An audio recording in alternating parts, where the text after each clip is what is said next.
Hello, this is Dr. Paul Cottrell, and I'm going to be talking about monkeypox, SARS-CoV-2 updates, and influenza on this broadcast. So what we're going to do is share the screen here and go over SARS-CoV-2 first. Okay, so this is the world chart, and what we have here is 631 million cases worldwide. Deaths are at almost 6.6 million, and 12 billion, almost 13 billion doses of the vaccine have been administered. Now, at the world level, it is important to show that post the Omicron wave in January of this year, we had, some waves at the world level, but the overall cases are going down, the weekly cases. You take a look at the death rate is much lower worldwide and has been relatively stable at about 10,000 a week. I think it's about 10,000 or so a week. Now,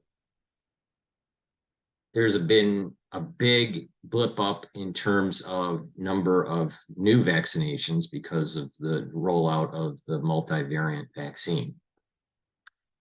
Now, what I wanted to go to is the United States here. 97 million cases in the United States as of 2022. I stated in 2020, early on, maybe it was February of 2020, that in 18 months, okay, so I was a little off on the timing, but in 18 months that there would be about 65 million cases, all right? I think in the 18th month mark, it was at 55 million. So I was a little bit off on that. Now, the reason being is that the reason being at that time when I was on Doug Hagman's show early on, I had that prediction because of the comorbidity rates. I was stating that there would be a higher death toll. When I stated that, I stated 6.5 million people would die from SARS-CoV-2. Now, you got to remember, this is probably the second week in February when I said this. So maybe third week of February. So the thought process at that time was because of the comorbidities and what we were seeing in the first wave in New York, with all the intubations and, the failure of that treatment, and subsequent treatments, that the death rate would be higher. What did happen was that there were things that came out like monoclonal antibodies and other therapeutics that were experimentally used by certain physicians that helped bring down that death rate. Now, I don't want to state what they are. You know what they are because I want to keep this video up. So for the United States, luckily, we have much lower death toll compared to the 6.5 million that I was predicting. Now, the 1 million cases that have been, considered death cases from SARS-CoV-2 in the United States is coupled with this the vaccine rate of 611 million doses have been administered. The United States population is around 320, I think, 330 million. So that's, that's pretty much close to 2 doses per person, roughly. Now, in the United States, we also have that same dynamic. Weekly cases are going down substantially. Same dynamic in the death. It's steady. It's a steady state of about 2.5 thousand or 2.5 thousand. So 200, 2,600 cases are per week. Daily doses seem to be creeping up a little bit in terms of the vaccine right here. So, okay, so we have that. So things seem to be somewhat stable in SARS-CoV-2 land. Now, let's go to monkeypox. Monkeypox is at 28,492. Now, it's spreading across the United States. All right. California is 5,450. Florida, 2,741. Illinois, 1,384. New York, 4,102. So New York stabilized. New York, if you remember when I was doing this way back, New York was leading California, but now California is leading New York in terms of monkeypox. Texas, 2,722. Washington, 645. So, those are the big numbers. Right? Even New Jersey, 751.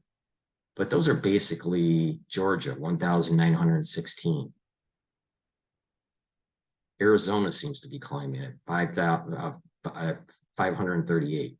538 in Arizona. So things are starting to increase in the United States, but at a slower pace. And let me show you what I mean by that.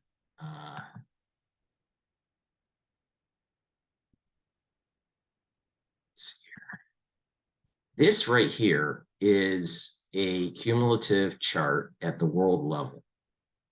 And this is through our world in data.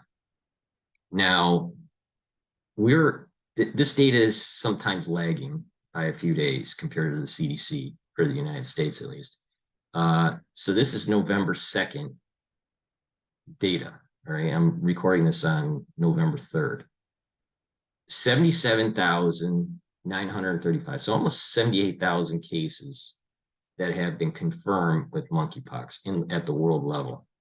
Now, I want to compare it to the United States. And when we compare it to the United States, a similar dynamic is happening. Maybe more so for the United States, the way it's graphed. The world started to accumulate much quicker than the accumulation in the United States. There's a little bit of a lag that was happening in the United States. So you can see this, shift in the curve, right? Now, the United States, it seems to have been plateauing, all right? And if I turn off, the world doesn't seem to be plateauing that much. But the United States seems to have a little bit, if you notice, the acceleration is starting to, or the velocity, it's not the acceleration, the velocity seems to be slowing down, right? In terms of number of new cases per day, or, the cumulative effect of that. If you look at daily, it's very up and down. So each day is the number of new cases. So a lot was happening at the end of July through August in terms of new cases in the United States. And then it started to go down, right? So now, we're having about 200 or so per day. So because of this, when we look at the cumulative effect, the big growth in this chart was at the end of July through August, right? But then there was a slowing down that was starting to take place. And this is what we call the velocity, the first derivative. So the slope of this is starting to slow down. So I stated about maybe a month ago with that, and this was also on Trade Cat Night that I mentioned this, that monkeypox is going to start to flatten out in terms of on the cumulative chart. On the daily case chart, it's going to start to diminish. So, for about a month, about 2 weeks or so, we've had a steady state of about 200 new cases per day. You know, and it goes up and down. But if you average it out, this is about 200, right? So this is going to start to plateau, right? And it's going to look like an S curve. And I stated that once we get through, when we're just starting flu season, once we start to get through, move through the flu season, and perhaps another round of a new variant of Omicron, then what will happen is there's going to be a weakened immune system at the societal level, and we may see a new uptick in monkeypox. So the question is that will we see a new wave in the United States? I think we will, because of the weakening of the immune system. So what's important to take a look at what's going on here in the epidemiology of this is a second wave of monkeypox in the United States. And you know, if we take a look at, let's say in the United States, you take a look at, this is one big wave. The question is will it come back up? All right. If you take a look at the world level, and turn off the United States, you see something a little bit different.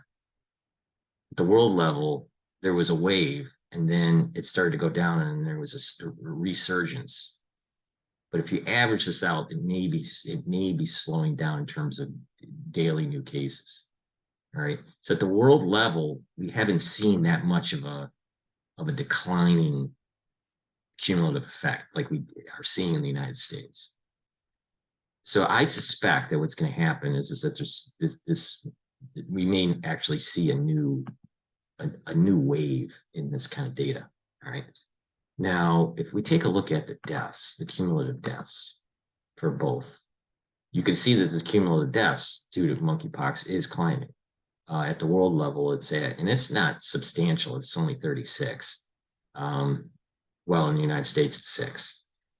But it is, you know, it is increasing, but it's at a very low rate relative to the size of the population. Now, what I wanted to take a look at is the influenza cases. Okay, now with the influenza cases,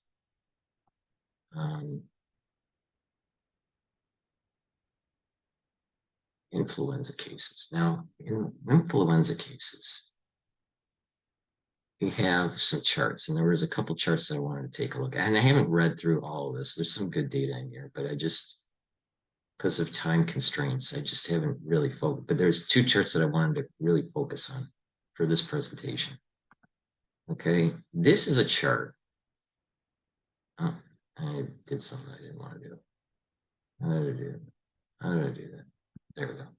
Okay, this is a chart that's the cumulative rate of laboratory confirmed influenza hospitalizations among cases of all ages. All right.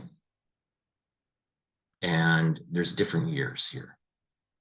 Okay, so because of the influenza season starting in October and going to, let's say, March, right?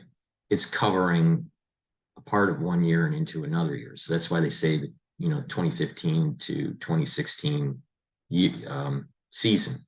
So you have all these different seasons starting from 2015 all the way up to the new season that we're in, 2022, 2023. All right. So what is interesting here is, you know, it starts in week 40 of the year. So these are weeks, right?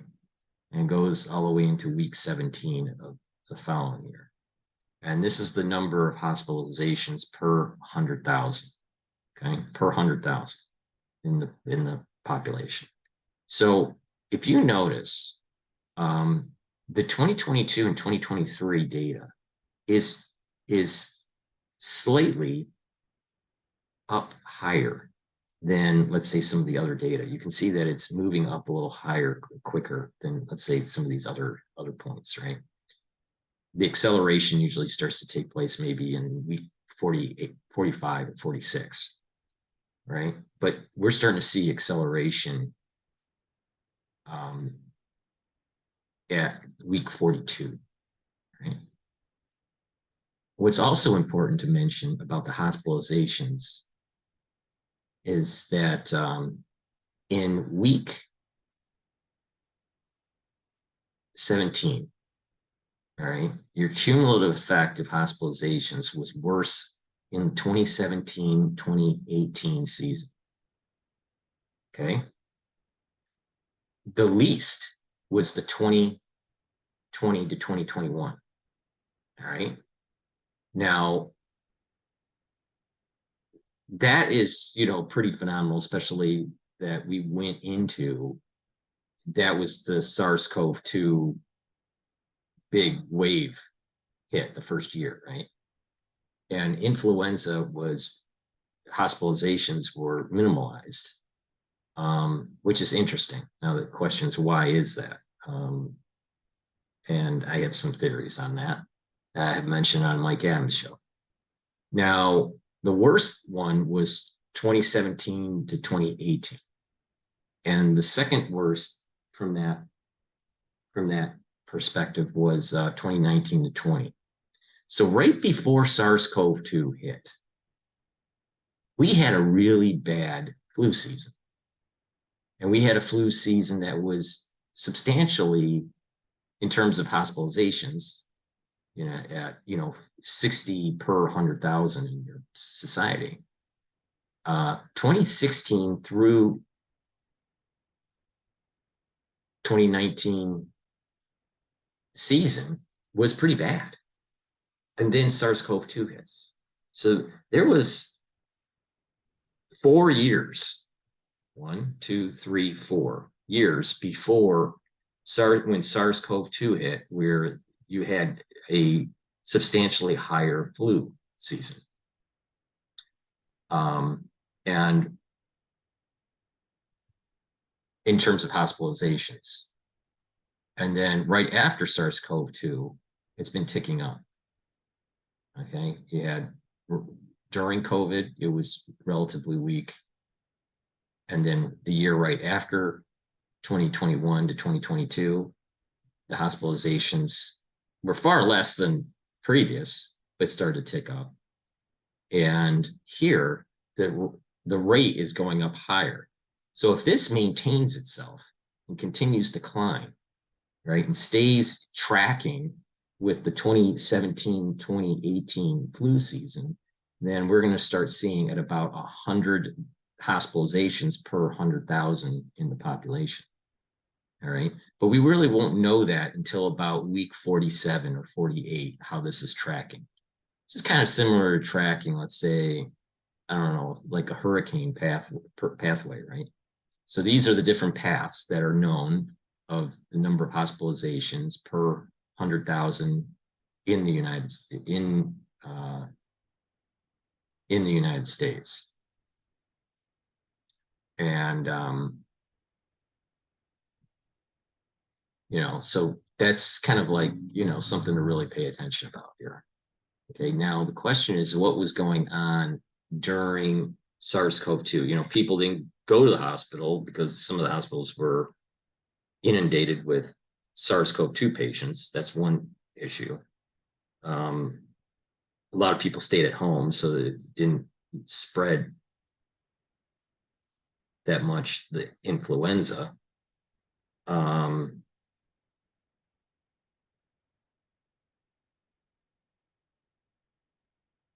And then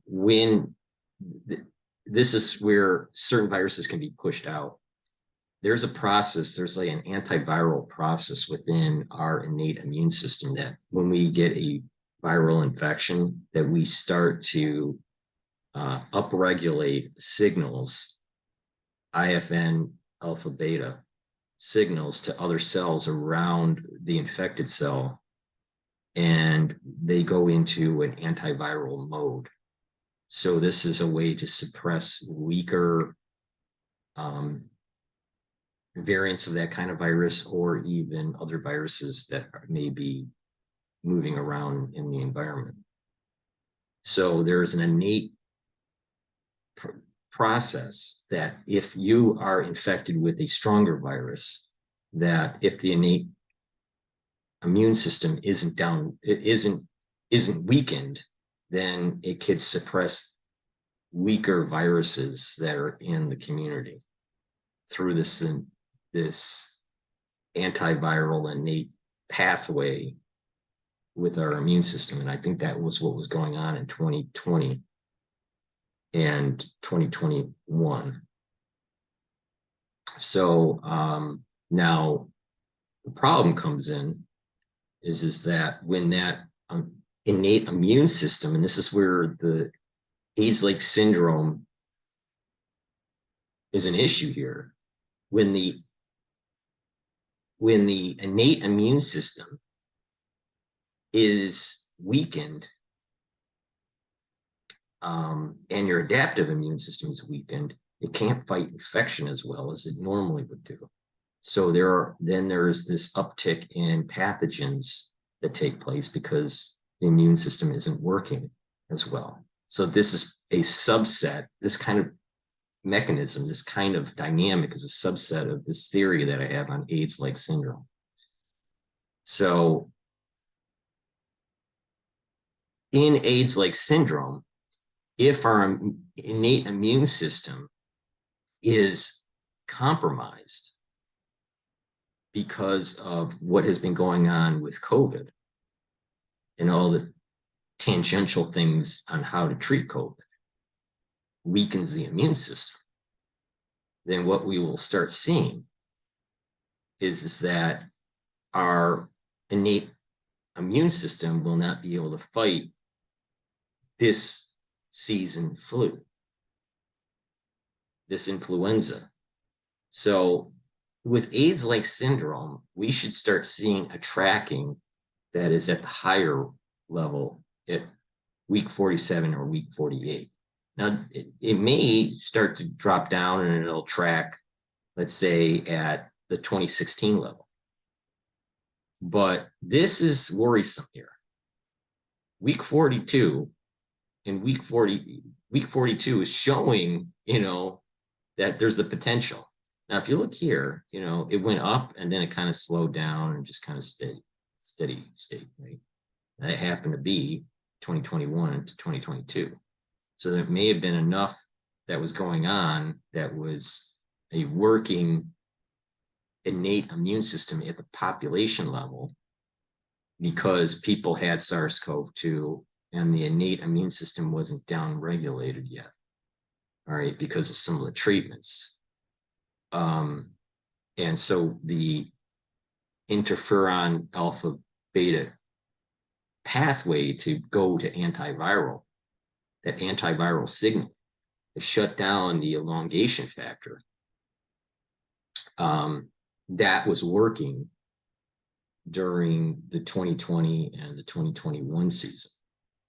But we may actually see that's not working anymore. But the true test would be around week 46 to week 47, which way this is going to be tracking. So, my thought process on this is that we're going to try to keep on covering this to the best that I can, based on the data that's provided in terms of the hospitalizations. But keep an eye out on this movement. All right. A data point to prove AIDS-like syndrome would be that this would track to the 2017 or higher level. But let's see what happens. All right. But if it doesn't mean that AIDS-like syndrome isn't happening. It just means that, that this influenza potentially is just is less virulent if it tracks below the 2017 mark. But I have a feeling it will track to 2017. So let's just see. It's a little too early to state, but week 26, week 27, we'll have a better idea of where the trajectory is. Now, I don't know if there's, I think I was pulling data from, let's review. That's the schedule. Okay, this is New York, right? And again, I haven't really read in depth this review, but I wanted to track this a little bit because there was a chart that I was looking at early on. Someone gave it to me, and it was the CDC weekly at the state level of influenza, right? And let's just kind of like go through some of these charts. I'll have a link that you can read yourself.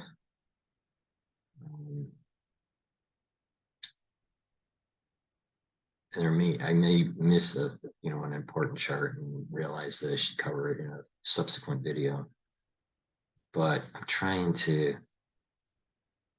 Okay, so this is this flu season, all right, and they look at type A and type B, right, and starting in October, all right, you have 3 different types. Okay, it's not specified. Influenza B or influenza A. Influenza A is the most common. All right. Now, if we're starting to see that just from October 8th to October 22nd, there's been a big blip up from the number of reports going at about 500 to about 1,200 in just influenza A. If you want to add all the cases, it's about 700 to about 1,500. So there's a big, there's an increase. But this chart doesn't really show like a comparison from last year. So that's the part that I don't like about it. Now, if you take a look at districts, what's happening? So that's at the previous chart's the aggregate of the state. Now, these are kind of like districts, right? So New York City versus the metro area. Okay, so the 2 big ones are the metro area and New York City, so that are driving the number here. Okay. Now, this is what I like about this is the comparison between different seasons. So you have season 2019, season 2020, 2021, and 20. Right, so right before COVID, that's this one. Okay. That's a season. And then that season started to die off, right? And then you had the tail end of this season was when COVID starts, right? So COVID is basically happening in the United States in January, okay? So we were stating that in 2019 and 2020, there was an uptick in cases going in December, all right? And this is what they called influenza-like syndrome, right? So there was some evidence that perhaps SARS-CoV-2 was in the United States in December, maybe even earlier. But, there was some data that was showing this, all right? So you have this curve is like, this part right here is when SARS-CoV-2 is happening, right? So this is when SARS-CoV-2 is starting to happen, if you assume that SARS-CoV-2 was not in the United States until after, let's say, the 2nd week of January, then SARS-CoV-2 is like right here. Even though this is an influenza chart, so 2019 to 2020 was a big jump in cases, all right, in influenza, all right? Now,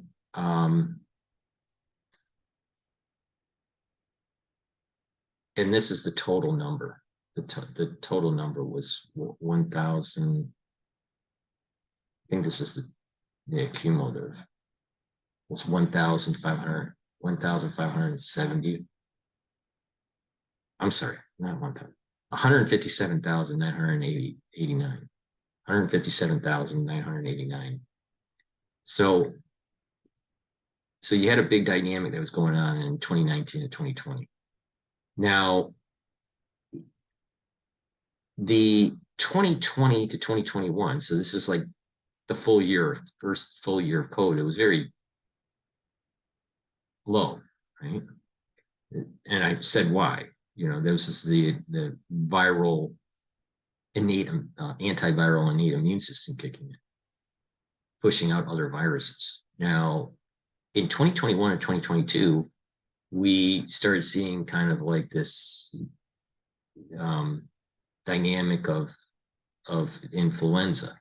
What was interesting is that it comes up in December and then goes back down in January, maybe because people are staying indoors, and then it comes back up in March in New York. I don't know if that's normal. We would have to take a look at maybe the 2018 or 2019, 2018 or 2017 data. I don't know if that might be a normal thing you would see in influenza. I'm not sure. But here's the problem. In 2022, so this is the new season, all right? It is substantially higher than in the previous years on this chart, including the year right after the first wave, so year 2021, and including the year where it starts. So this year, this ramp up, almost 2,000 cases, right? In that week, so cumulative 3,100. To have that similar dynamic, if you looked at the 2019-2020 season, that was happening in December. Okay, this was when that was that influenza-like syndrome that was happening. This is before they started PCRing SARS-CoV-2. Okay, so something was happening in society that may have been classified as influenza. All right. Testing negative for influenza, but they didn't know what it was, right? So that's why they classified it as influenza-like. Now, the season is shifted like almost a month. I know more than that, like a month and a half, if you compare it to the 2021 season. And, you know, almost 2 months or so with October, November, that's 1, November 8, December 8. Yeah, so 2 months off if you compare it to the 2019 season. So this is worrisome. This is another data point that I was telling you about here. This is at the United States level compared to the other flu seasons, and it's ticking up. Now, just looking at New York State of Department of Health, it's way higher by a month or 2 months compared to the last few seasons. That is concerning. And I think we may start hearing in the news, you know, that worry, and you've certainly seen it already, about monkeypox, influenza, RSV, and how this may all be kind of, there might be a combination between RSV and influenza. All right. So this is why I'm saying that it's important to track the influenza cases. because there's a dynamic here. And if I'm right, AIDS-like syndrome is going to exacerbate this dynamic. So what I'm going to do is I'm going to put the links in the description so you can read the reports yourself. But that's my take on what is going on with influenza, monkeypox, and SARS-CoV-2. At this point in time, as of November 3rd, SARS-CoV-2, the different Omicron variants seem to be not as powerful and it's not driving up cases. So we're kind of reaching a steady state. And instead of a pandemic, an endemic, we're in the endemic phase of SARS-CoV-2. With monkeypox, I think what's happening is that there's a slowdown in the United States, not worldwide, but in the United States on monkeypox. But that may be short-lived, because I think what will happen is that you're going to have a weakening immune system that's taking place because of the influenza. And there may be a weakening of the immune system because of the treatment for SARS-CoV-2 or the way to prevent SARS-CoV-2. I'm using my words safely so this video can stay up. And there may be this in the society, this weakening of the immune system that leads to a blip up of monkeypox again. So, and then you're starting to hear this with the children with the RSV virus. So, and polio, and the polio thing, polio virus. So there's something going on with the weakening of the immune system, right? And I have a lot of different theories on it, and I've published a lot on YouTube about my theories on this. Now, so that's my take on it. So in the description, I will have the link so you can read the reports. And I think it's important that we regularly track what's going on with influenza and to see if monkeypox stays at a steady state or it starts to flare up again. Please go to my store, the-studio-reykjavik.com, and get the health products that I offer. I offer many different products, nano silvers, C60, that is a very strong antioxidant. I offer a all natural deodorant. I also offer probiotics and different supplements like B complex and vitamin D3 and vitamin C and zinc. And digestive enzymes and different high clarity factor, which helps with concentration. But I also have 2 different probiotic supplements. One's a powdered form and one is in a capsule. And this will help with the gut biome.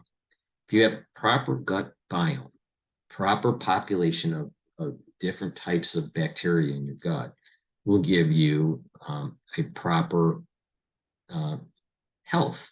It will be protective, for one, if you have the right balance. 2, protective for your gut. It would help with metabolism. There's this communication that happens between your body and your gut and the bacteria in your gut. Right? There's this actual communication that takes place chemically. And if that is disrupted, you're not going to metabolize as much. You'll be off a little bit in terms of your metabolism. So to maintain proper gut health is to eat a balanced diet, to exercise, with some regularity, but also to eat foods or take supplements that help with the gut biome. So these products that I offer for the probiotic in tablet form or powdered form, the powdered form is from Boomer. The tablet form is from, capsule form is from Amio. And that will help to populate the gut with the proper bacteria at the proper ratio, and then you will metabolize better. You will digest food better. You will have the proper energy levels. There's a lot of evidence that suggests that if you don't have the proper gut biome, you're not going to be as healthy as you could be.